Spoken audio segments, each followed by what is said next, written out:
So guys, welcome to our third vlog. I don't know what to call it anymore. It's our chat, our business chat for Female Entrepreneur Collective. I'd like to welcome Diane and Jurka. It's Jurka, right? Everyone always asks me, how do I pronounce the names? Jurka Uno? I don't know. Jurka is the correct one. You're perfect, Maliza. Super. So I want to ask everyone, if you want to subscribe, hit that subscribe button and the alert notification button so you can get notified of all the new videos that we post and all the new chats that we have. This is the third video in a series of many upcoming videos. We're going to be talking marketing, social media, coaching, business coaching, sales, marketing, literally anything that you can think of from a small business and entrepreneurial perspective. If you have any suggestions or topics that you'd like us to talk about, or someone that you'd like us to get in touch with, I'll leave my email address in the description, as well as the details of our two guests today, who you can make contact with there, and let us know what you think. Leave a comment, and I'm sure Diane and both Jurka will answer them in the comments below as well. So yeah, Jurka, tell us a little bit about yourself. Introduce yourself. I'm Jurka van Dam. I found my business Y Connect about 3 years ago, and I call myself a mindset disruptor of leaders and teams. So I'm super passionate. Yeah, thank you. So I'm super passionate about making people confident, especially in terms of presentations, getting on stages. And actually this very week, I started with a 6-week online presentation program. So wow. It's so important right now to pivot online and also to help people in the business space to be able to do that. So as an entrepreneur, I do a lot of work on EQ and leadership and that as well. But right now the need has been for sales and presenting and, taking things online. So that is me. Very cool. And Diane, yourself? So I own a business called The Elevation Coach, and I work with female entrepreneurs specifically and taking them from being the chief of everything in their business to being the CEO of their business. And in a nutshell, how I always explain it is, you know your business, I know strategy, I come from a strategy background, and combined we make magic. So yep, I've been in the business for about 2.5 years, did something before that, had another business before that. And like Jurka says, at the moment, having to work quite hard with people in what we're all experiencing, because everybody's having to relook at their businesses and really make decisions. So, yes, well, yep. Specifically on that, so I think that is one of the biggest things that we need to talk about today. Is I think people are finding themselves in a massive slump, especially if you work for yourself, because you're facing not just a financial but a psychological burden as well. Now your business is standing still, your customers are quiet, your market is quiet, your sales funnel is quiet, you don't know what to do. So I think the first thing that I want to hear from you guys, and I just want your opinion on, is how do you pick yourself up? How do you pick yourself and your business up after this lockdown, or even during this lockdown? What would you say, Jurka? I was doing a webinar last week, and one of the things that I discussed there was all about change. And I was referring to the well-known book, Who Moved My Cheese. And in that story, the encouragement for me was there was 2 little mice, and they kept on being fit, and they kept on running, and they kept on realizing that their cheese wasn't always going to be there. So in a business owner context, a lot of us get into our comfort zone. We know our target audiences, and then you kind of like, you get resistance. So it's so funny. So even though I train on change and I'm a coach, I went through all the same emotions. I went through anger, denial, frustration, tears, all of that. And I had to realize, the quicker I get through here and work through it and get to the point of acceptance and pivoting and trying to see, so what is still in my own control? What can I do about the situation? So for me, the answer there, Maliza, is focusing on your locus of control, saying we don't know in whatever country you're at. So whether you're in America, whether you're in South Africa, how long our lockdown is going to be, or if things is going to get back to normal in a very long or a short period of time. And that's outside of our control, but you can work on what's in your control and still work on your marketing message, on developing products and trying to see what can I still offer right now that is valuable to my clients? So what was interesting for me is I've had such fulfillment. Ever since I did that webinar, so that was a free offering. So that was one of the things that I wanted to say. And even this that you're doing now, I'm sure you're getting fulfillment just by giving back a bit, helping other people, but that's always your value system, right? Supporting female business owners and that. So I had so many people say to me, sure, we could immediately implement so much of what you taught us in that our webinar. So is there something of value that you could help other people with? So maybe they don't have the finances right now, but the moment they have, they'll run to you, So that's one of the things that I would say, and see if there's something you can still sell. Exactly. Diane, you wanted to add to that. I can see you want to add to that. Yeah, I wanted to say exactly what you're saying. Partly that you need to be keeping fit. Look, I think that there's a quote that I'm loving at the moment, and I wrote it down just before we started, and it goes like this. It says, successful people hang on when everyone else has let go, right? And that's the whole thing, is that we are really starting to see. And I mean, I'm going to say some stuff that people might take offense to, so my apologies up front. But there's a lot of people out there whose businesses are their hobbies, and they're struggling at this stage because they hadn't done the groundwork before around the business, and it came quite easily. And now, and now we're finding, we're being sifted out. The real business owners are starting to come up, because the real business owner understands exactly what you were saying, that my cheese is always going to be moved. And this is just another movement of my cheese in a different way. Everybody's going through it. I mean, I went through it not last week, Saturday, the week before, where I posted something on Facebook saying, I woke up and I felt like there was a gorilla sitting on my chest. You know what I mean? Somebody had sent me a text message and said, Diane, your superpower is you're the most positive person I know, all right? And if anybody's going to pull people through this, they're going to, but you know what? That came with such massive, I don't want to say guilt, but such massive stuff on me, because I needed to be so positive for everybody else. And I just completely collapsed, and I took a day, most probably like you did, and I just stayed in my bed, and I was like, okay, go back to basics. You know what I mean? What can I control? All right. And I can't take everybody else's energy onto me. And what do? And I'm a big visualization, meditation, journaling person. So I did some of that, and then I did that. When we come out of lockdown, I think one of the things, particularly if you've been in lockdown, or we get back to business as normal, but I don't believe business is ever going to go back to what it was before, is we have to be gentle with ourselves. We've got to realize that we've been through a massive trauma throughout the world, and it's going to take time, and your business is never going to look the same as what it looked before. And I think that's partly one of the other thing is that I talk often about a sprint versus a marathon, right? And you need to be planning now for the sprints and the marathons. So my advice to most people is at the moment is to plan for the sprint in 2-week segments, because at this stage we have no idea. We can only plan anywhere in the world in 2-week segments, but then have your marathon planning for what's coming later. And that planning looks very different to what your sprint planning is looking for the next 2 weeks.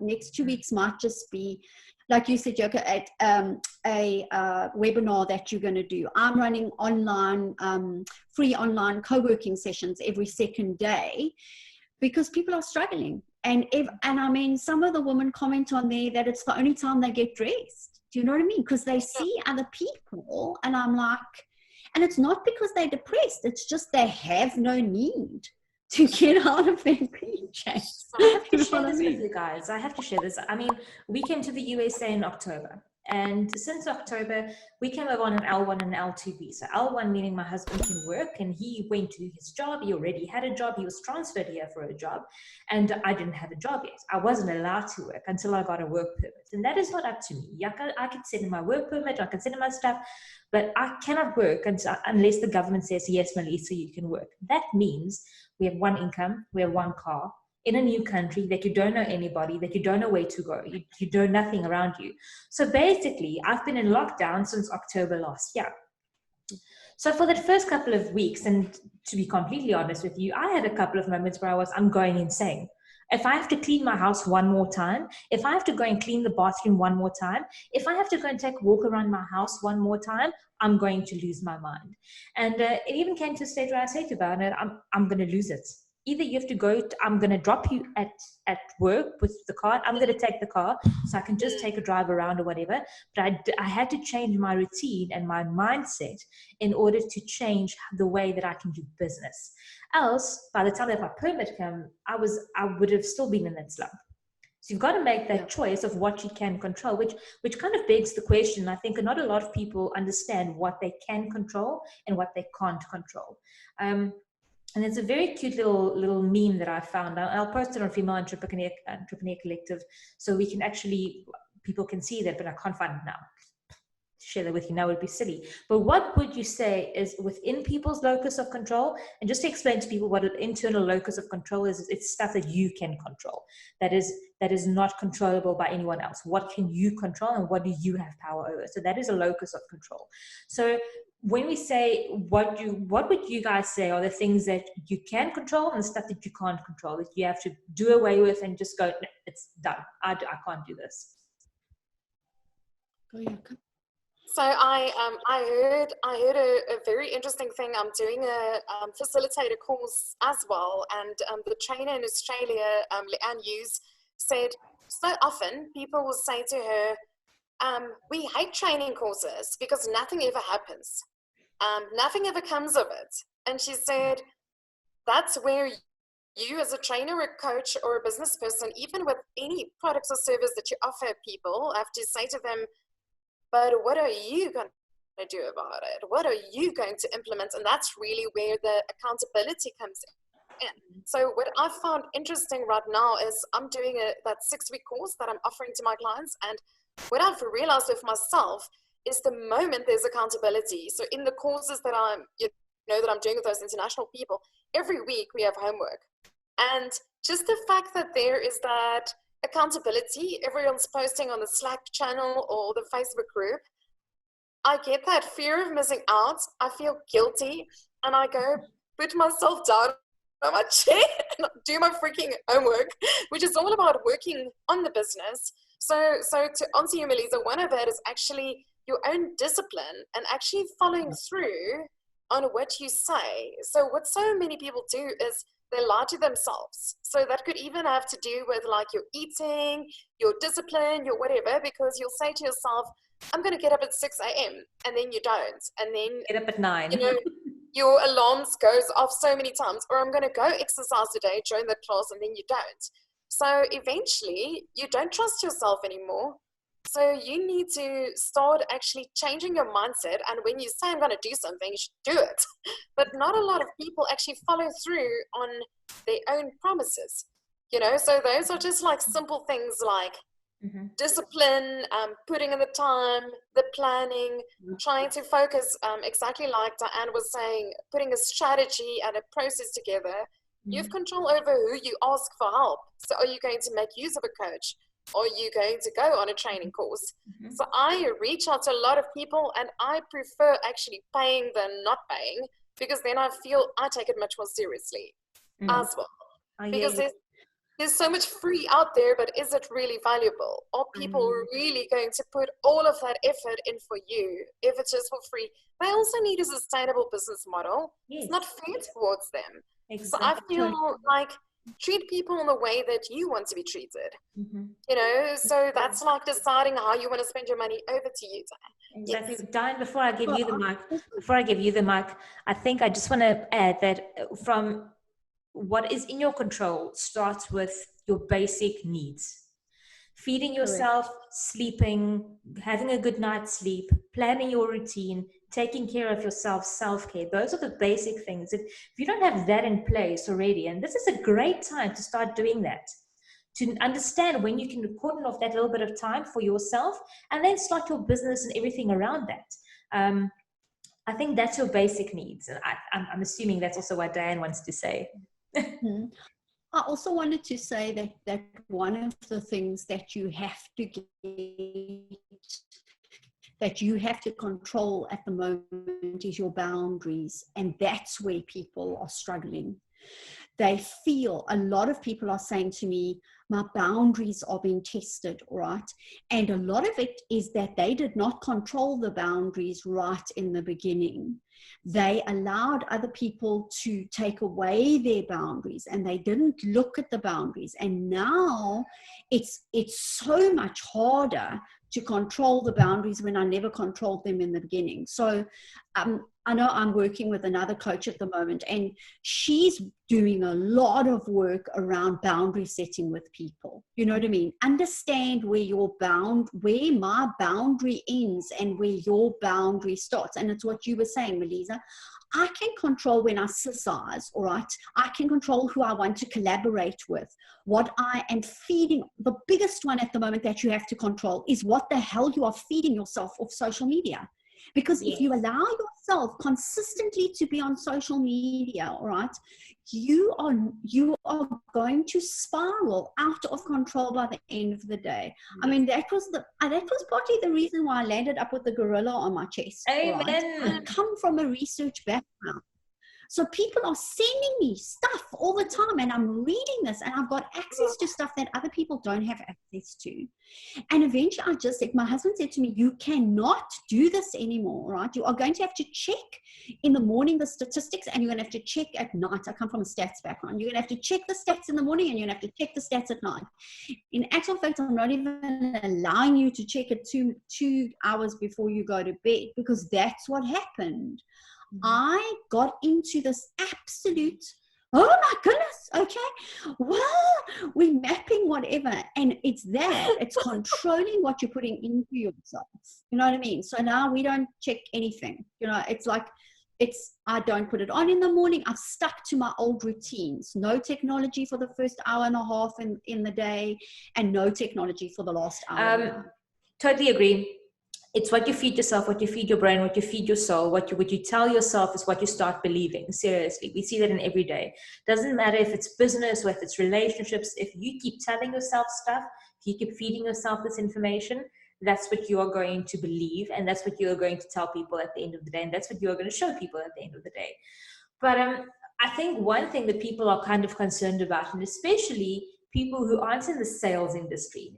Yoko, I know that's your background. You come from a very big sales industry, and you're a natural seller. I've never met a more natural salesperson in my life. You can sell, I don't know, salt to a salt merchant. So what I want to ask you is if you can maybe give people some advice, because once this lockdown ends, I think the biggest thing that people are going to ask is, how do I get my business out there? Now, you can advertise and you can do marketing and you can do all that social media, but how do you get your confidence up to sell? Because it's going to be a lot more personal after this. One of my favorite authors and speakers is Susan Cain, and she wrote the book Quiet, and she has a very well-known TED Talk called The Power of Introverts. And she and a lot of other people said that some of the best salespeople are actually introverts. So it's not necessarily the person that shouts the loudest that wins. It's actually the person that cares enough about the client. So my advice would be to any business owners or salespeople, it's all about actually saying, can you put yourself in the shoes of the clients, and can you ask them a lot of questions to find out what are the struggles they're going through, what would their ideal world look like, and if they had a magic wand to change anything, what would that be? So can you figure out if there are certain fires in their life or certain desires? So I was, in my course yesterday, I was speaking to one of the ladies. She has an events and touring business, mostly international clients. And at the moment, obviously everyone is saying, We don't want to talk about our international tours, people coming from all over the world and that. But I said to her, I am desiring to travel. I'm already envisioning that I want to go to Marikele, the game farm, sit in a luxury tent, sipping on wine while I'm looking at the elephants bathing in the water and seeing the sunset, you know. So a lot of people at the moment are actually dreaming up their ideal holiday. And that's the kind of thing that you almost need to, if you're asking the questions to the ideal market, it'd be, where would be the ideal place that you would want to go to? What would make a tour worth it for you?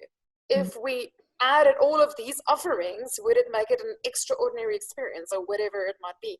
So it's really delving deeper. And then another tip that I have, something that I've recently uncovered, and you might also know this a lot, Maliza, coming from digital marketing, is the empathy map. So if you really put yourself in the shoes of the clients and ask a lot of questions in terms of what is their day-to-day work look like? What are they hearing at the moment? How's things looking like at the moment? What are other people saying about the situation?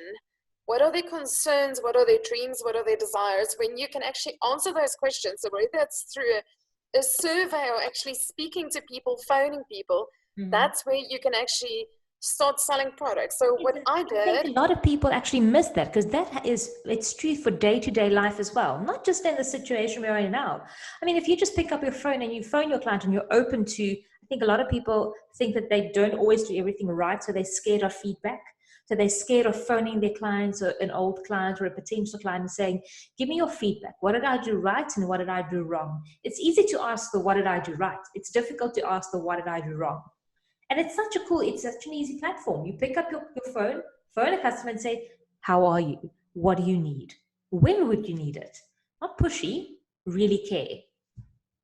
Yeah, so I think it's not about sounding salesy. It's not about actually going, these are the features, these are the advantages, it's all sparkly, it's amazing, it will transform your world. No one wants to hear that.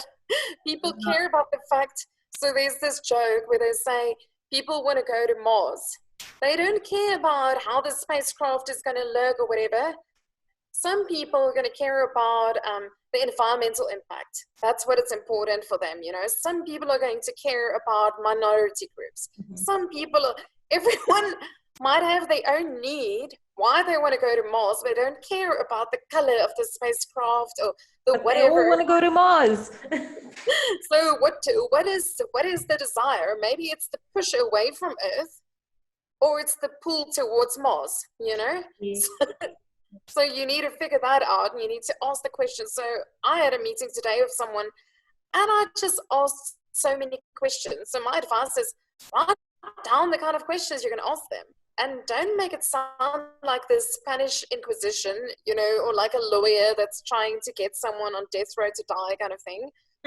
Just be curious. So tell me how, so for instance, if it was a business coaching client, how are you planning your business right now? You know, what's working, what's not working? How are you bringing money in? How did you used to bring money in? So open-ended, so that eventually you could start giving suggestions. You don't just force feed the chicken down their throat. You know, that's not how you do it.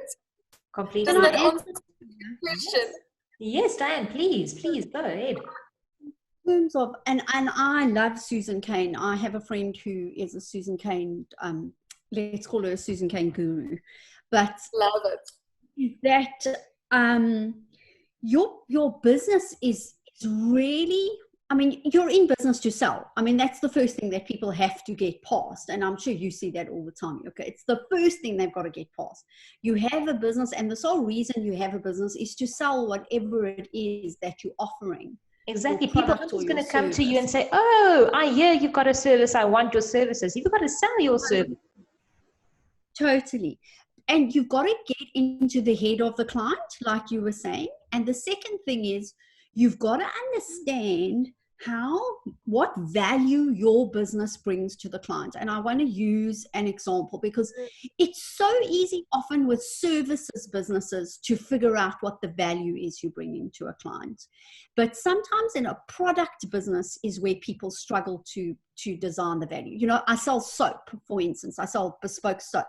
So I have a client who does, she actually has a baby, she has a baby ranch. She has an online shop that sells baby clothing. Now, she struggled for a while around really understanding what's the value that she brings to her clients by them buying. She originally went down the road of saying, well, it's a home business. I'm employing people who otherwise would be unemployed. So therefore, I'm going to focus for my ideal client on, you know, the empowerment aspect. I was like, no. Tell me the story of your business. And once she told me the story of her business, it was so clear, all right? She had a daughter with tactile issues and she could not find clothing that this child could wear as a tiny baby. And she is a textile designer by trade, and she started to play around with fabric. And she found fabric that her daughter could wear, and she just started to design clothing, and so it grew. And I was like, no, but hang on. The actual value you're bringing to people is your target market is mothers with babies with tactile dysfunction, all right? And they will pay whatever it is, all right? And then I went further and I said to her, go and really understand your clients. And what was very interesting is that it wasn't the moms buying her clothing, it was the grannies. And we pivoted the business to her talking to the grannies, all right? Because I said to her, look at your biggest sales. So she split her newsletter into a granny's newsletter, if I can call it that, and a mommy's newsletter. You know what I mean? Like that. She started on the website asking different questions, and it's exactly what you were saying, Yoka. It's picking up the phone and saying, why did you buy my product? What was it about it that you liked? And the empowerment aspect has become secondary. Do you know what I mean? And I was like, yeah, because it's also about finding the unique value proposition. And the unique value proposition is not that you're employing people that potentially wouldn't be employed. You know, yes, it's a value proposition, don't get me wrong, but it doesn't make you unique. But the fact that this is material that's not manufactured anywhere else and that children, you know, have it is the unique. The other thing I want to say is that you don't have to be sleazy when you sell. And I'm sure you tell people that. You don't have to be sleazy. If you nurture the client and you talk directly to the client all the time, but you don't even have to ask for the sale. The client is going to ask you, particularly in a services, like, how can I work with you? You know what I mean? If you've nurtured them properly and understood what you were saying, what are they actually going through? They will ask you for the sale. You will not have to do the, and I use that word, the sleazy salesman, because that's what people think. They think it's the old male networking where I stand up and I say, here's my product and please buy it. And if you buy it, you get this with it. No, that's not what sales in 2020 is about. Sales in 2020 is fundamentally understanding your client better than they even understand themselves. That's very true. And there's something very interesting in that. There's something very interesting in that. When we started Female Entrepreneur Collective, and it's still the same today, I always ask people when they join, introduce your business or introduce yourself. And what I find time and time again is when I ask an entrepreneur, especially a female entrepreneur, to introduce herself, she introduces her business. She doesn't introduce herself. It's like she can't distinguish herself from her business. And I think it's when we make that business so much part of ourselves, it is an extension of, it's not even an extension of us, it is us, that we kind of lose the ability to sell it effectively because we can't look at it objectively.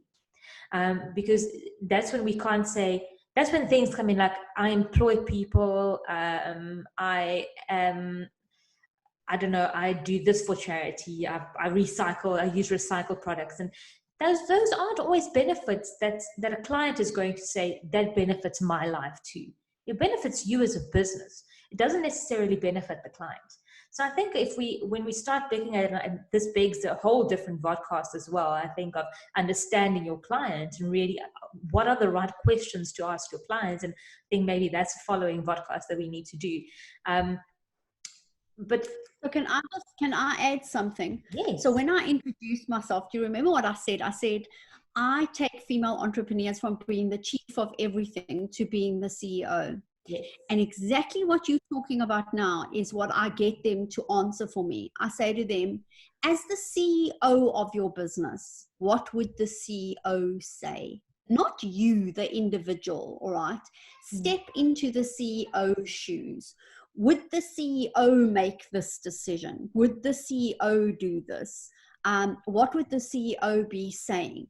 And it's so interesting because what I often find is they actually have to step. It sounds so funny, but when I'm working with them, even online, they step. I get them to stand up and I get them to step in, like just take one step. And then I go, okay, now you've moved. Now you're in CEO. Or I get them to take a mirror and I say, look in the mirror, that's the CEO.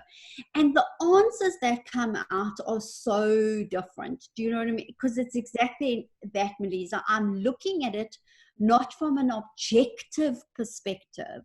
I've become too subjective in the business. Yes. And your business doesn't grow when you're too subjective. It stagnates pure and simply because you've made it about you. And when you make it about you, it becomes about your ego. Yes. The other thing about female entrepreneurs that drives me nuts is the fact that they comment in groups like yours in their personal capacity. But so you'll see my name, Diane Lindemann. All right. Then you'll click on my Facebook profile and I won't have my business listed there. So then how do I actually connect to the business? It's that again. And I'll ask, would the CEO say that they were the CEO of XYZ? Of course they would. Then why you're hiding? Why are you hiding it? All right. Put it there. Yeah, but my family are not supportive, whatever. Well, that's another conversation. But if you're going to be commenting in groups, you need to own the fact that you own a business, all right? And then put it there. It's just one of my pet peeves. My apologies. Speak, Yoko. What's very interesting, there's a guy that I really love his work, Jacques de Villiers, and he once in a training course said, if you're going to be scared of other people's opinions about you, don't have your own business. So he said, if you're going to be scared, if you're not going to want to just come out and say you have a business, don't do it. So whenever I have that imposter syndrome or whatever, I remember his words, I'm like, okay, I just have to get over myself, But what I love what you said, Anne, is you actually change their identity and you're making them much more powerful when you say step into CEO mode.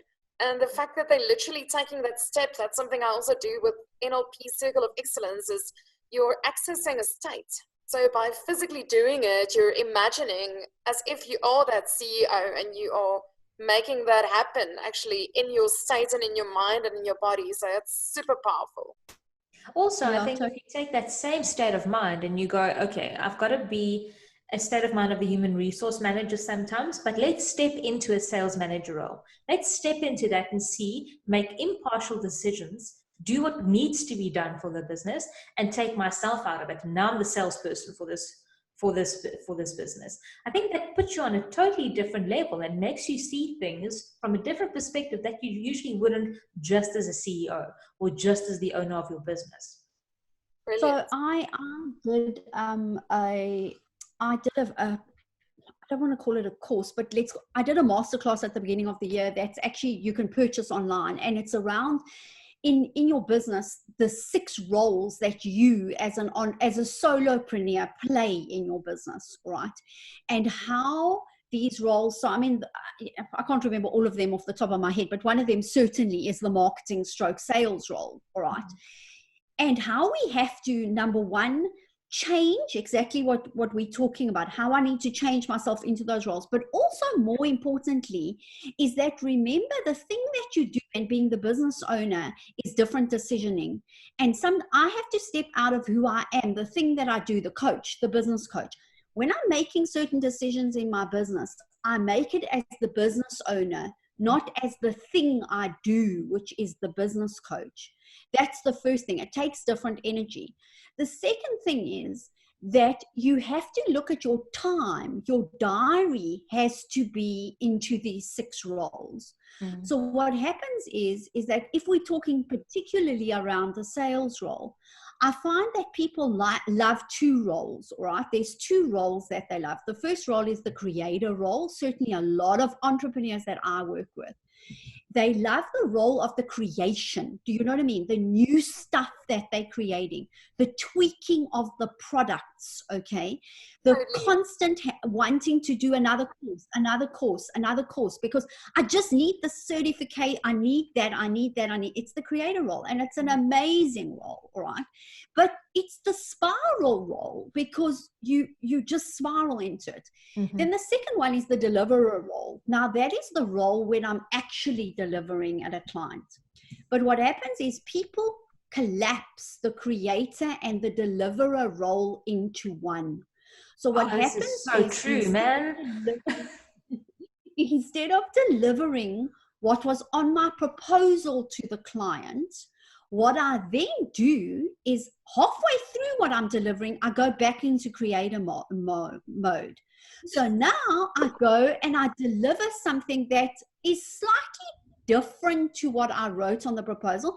Or I go and I mean, I swear badly, so my apologies. I go, oh, shiny bright object syndrome over there. Oh, that would look much better for the client.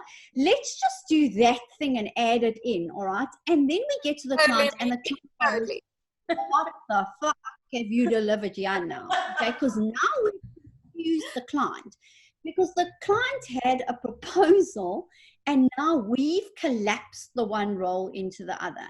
And I make people change their diary into different colors, where the creator role is, the 6 colors are in different colors, but the creator role is a very different color to the deliverer role. And I say to them, just do that from a visual perspective, so that when you're looking at your diary for the day, or, you know, if you're using, I use a paper diary a lot, is write in that so that you know, listen, chick, you've now put down here what you were going to deliver. There is no now going online and looking for new stuff, all right? Or today is your creator day, but you can't be recreating everything all the time. Do you know what I mean? Because it's tiring for you, but it's confusing for the clients. It confuses clients. Listen, I'm preaching to the converted. I'm exactly the same, all right? My clients tell me, we can do the same thing with you 3 times and we don't get the same thing. Because why? Because I get bored. And that's why I'm an entrepreneur, why I left what I was doing, because it was boring. And then the other role is this marketing role. And what happens is sales and marketing is kind of collapsed into one. Certainly when you're a solopreneur in a bigger business, you can separate them. But this is the role they shy away from. Do you know what I mean? Most solopreneurs shy away from this role. So they think by posting on social media, you know, like putting something on Facebook, now I've done sales. Or, no, that's not how you do sales. You have to build, you know, you have to have a whole lot of other stuff in the background. And I know for most of them, when I say stuff like, you do understand that a client needs to have 18 interactions with you, or 18 touch points with you before they trust you enough to even do anything with you. They like, what does that mean? 18 sales, you know, 18 Facebook. No, guys. That's stuff like a newsletter. You know what I mean? A freebie that they've seen. They have been referred by somebody else, a whole lot of stuff. And I mean, we don't have that, you know, that time today. But I've never heard of that. 18 touch points. You need 18 touch points with a client. It depends on what you're selling. Now, if you referred, let's say for instance, Maliza, you referred somebody to me. Yeah. You had done work with me or yoga, okay? And you referred this person to us. you've taken away 14 of those touch points. What? Just pure and simply by the referral. So you have to have, and today in the co-working session, I spoke about testimonials. I said to the ladies, how many of you are busy at this time where a lot of them can't work? Are you getting testimonials from clients? I asked for hands up. 90% of them could not put their hands up that they even have one testimonial. All right. I was like, but that's what you need, guys. Because the reality is the testimonial says, maybe I give a testimonial on this vlogcast. You know what I mean? Maybe I do that. That brings somebody to you that goes, whoa, okay, I want to interview this chick. Do you know what I mean? Because I know Diane knows her. There's the referral. Now the trust relationship is much better. But I've got to have both referral plus collaboration plus bringing in people cold into my thing. So yeah, I'm going to let the sales expert talk. I want to add to what you're saying because it's profound, because that's all about social proof. So something interesting happened in my meeting today, and it's as simple as you do a bit of research before you have the meeting of the person. You try to pick up what that industry is and try to see, is there anyone similar that you've ever done work with where you could do a bit of name dropping, or can you go and find those testimonials? So in that meeting, I literally said to the guy, because it was an investment company, oh, it's interesting, I actually did work with this company. And he's like, oh, they're one of our clients, we work together regularly. And immediately it's like, boom, progress. You know.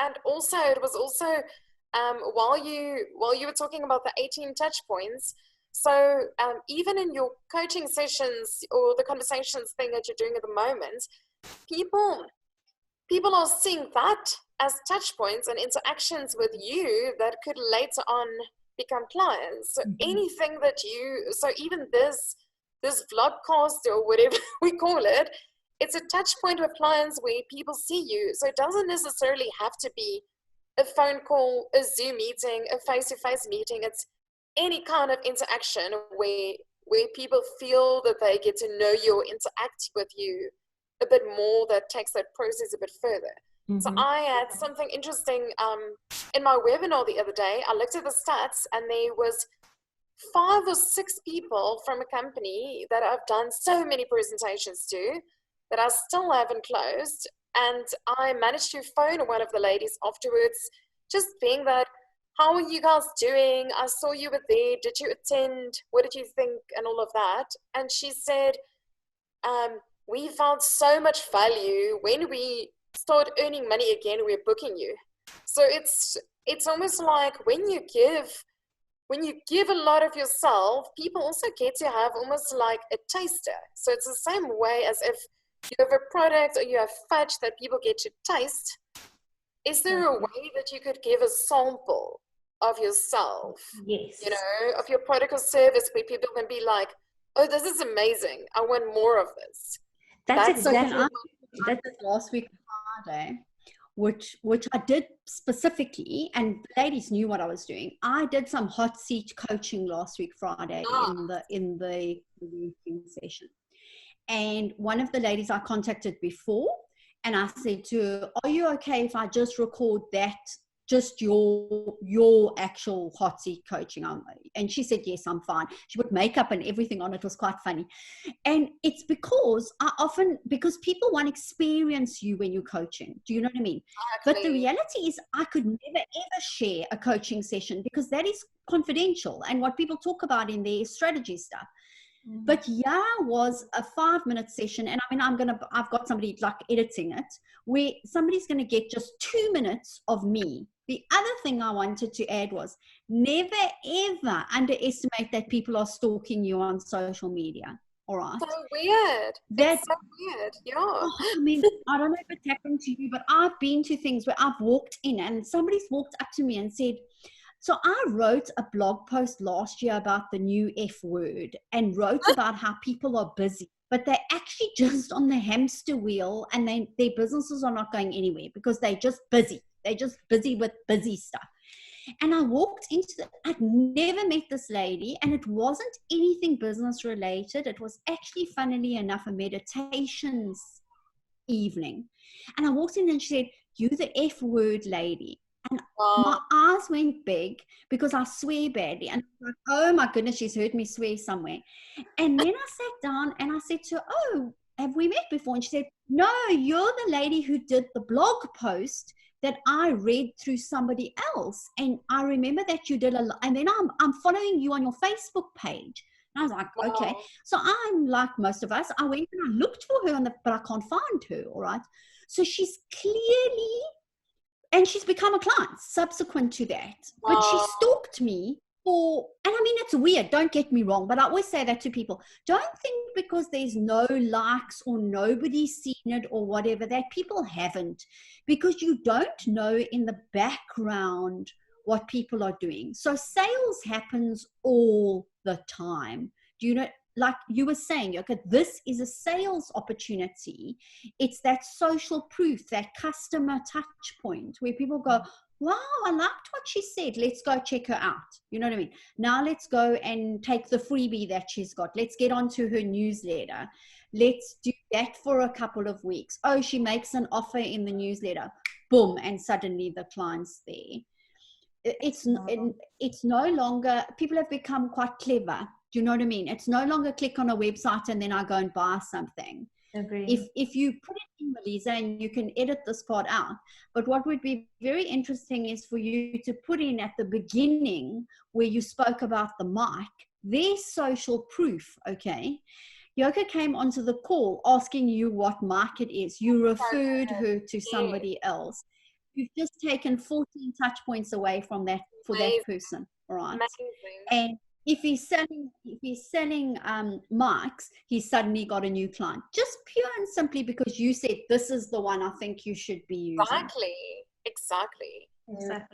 Guys, so on that note, because I think we can talk for hours. Seriously, I think if you leave us on a vlog call, we'll talk for hours. But to end the call off, I asked you for 3 tips, for 3 things for small businesses to do before lockdown lifts in terms of sales or business management, based on your expertise. What are those 3 things? And Yoka, I think I'll start with you and then I'll go over to Diane. So stay in contact with your customers in whatever way or form. So whether that's phone calls, whether it's even doing newsletters, getting on your LinkedIn and social media, so people actually keep on seeing what you're doing. So keep in contact with your customers and keep them close. Then I would advise you to work on your sales presentation, your pitch, and your marketing. So look at, can you potentially make some videos? Can you potentially do some Facebook Lives? Can you make use of different platforms? So pick maybe 2 different ones, whether it's maybe Facebook and Instagram, and see what you can specifically do to speak to the customer. And if you actually have a sales team, it's so important for you to decide what is the core message and presentation. If I could educate my clients, what would I say? So not necessarily just going into my product or service, but can you look at what are the fires that your client can potentially be facing? And if they don't distinguish those fires by making use of your product or service, how is their business going to look like in 6 to 12 months time? So that's what I would encourage a person to look at when they're doing a sales presentation, a pitch or a video, speak about that. And then the last thing is, see how you can uplift yourself and your team in terms of skills. If you can't right now actually deliver products to people, work on your skills. There's so many online courses available. There's coaches available. See what skills you actually need to optimize right now and make use of the time. So that's my 10 cents. Love it, love it. Diane, yours? Mine are, I suppose, very similar, and I assume they would be. All right, so I'm just going to add on. First one is, I want to advise people to go back to basics, right? And what I mean by back to basics is 2 things. reconnect with the reason you started this business. Why did you actually start the business that you have? And what value were you wanting to bring to clients through this business? And start with that. Okay. Then secondly is particularly what you were talking about, Yoko. Get into the head of your ideal client. Really revisit ideal client stuff. And when I say get into the head, delve deep into what they're dealing with. If they can't buy and nurture your clients at this stage. So I want to give advice to two sets of people. People who are able to do products and services at this stage. Really put together some products and services that you can sell now in that 2-week sprint, you know what I mean, that you can do. But for many people, they're not able to sell at this stage. But then it's keeping in contact with those clients and really talking to them where they're finding themselves at the moment. And I've seen some phenomenal stuff happen with people. And then what my third thing would be is this one, is really work on your business. So create your newsletter if you don't have one. Do you know what I mean? Create the opt-in if you don't have the opt-in on your website. Communicate with your clients, create content, all right? And testimonials. And the most important one that at the moment I'm advising everybody to do is you have a unique opportunity at the moment to create your collabs for later. Everybody is in the same boat, right?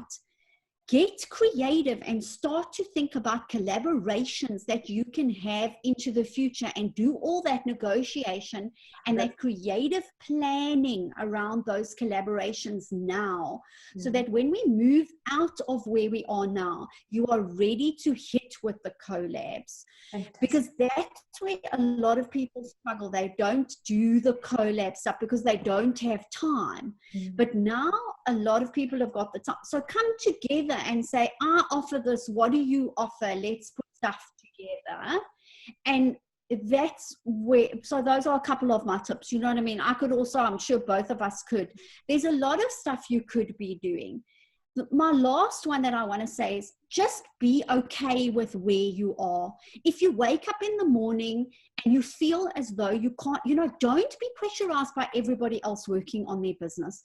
If you want to take 2 weeks just to reconnect with your children if they're at home and stuff like that, take that, all right? Don't be pressurized with what other people are doing. I posted something at the beginning in the South African lockdown when we were in 21 days. And I said, if you just spent 1 hour a day just working on your business, you would have spent 21 hours working on it, which equates to half a work week. All right. So that's my final thing. You don't have to spend the whole day, just as long as you're spending a little bit of time, and take time out to do things that are actually fun. Guys, so, yeah. I think this is one of the most phenomenal sessions that we've done so far. And I definitely want you guys back. It's so nice to meet you, Diane. Such value. And obviously, Maliza, we need you to speak about digital marketing. Speak about it? Sorry, Dan? No. I said I even put lipstick on for tonight. Aww. And now I'm just a name on.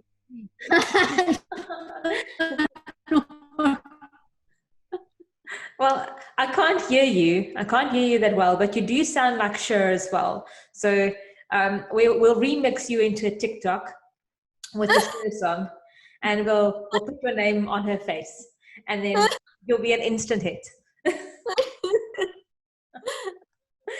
But guys, thank you so much. It was lovely having you on. Again, I'll put both Yoko and Diane's details at the bottom, and then I'll connect with you guys again soon. I look forward to having you guys again on the Thank you road. so much. Thank you so much. Thank you. Have a good day.